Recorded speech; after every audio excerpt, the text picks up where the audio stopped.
Hello বন্ধুরা, আমের season তো চলেই এসেছে।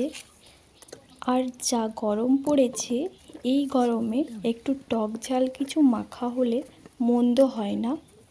তাই আমাদের এই গাছ থেকে বেশ কয়েকটা আম পেড়ে তাকে কেটে ধুয়ে পরিষ্কার করে নিলাম।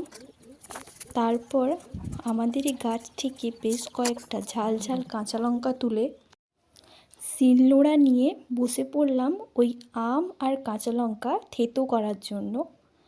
আম আর কাঁচা লঙ্কা থেতো করে তাতে লবণ মিশিয়ে আবারও ভালো করে থেতো করে নিলাম।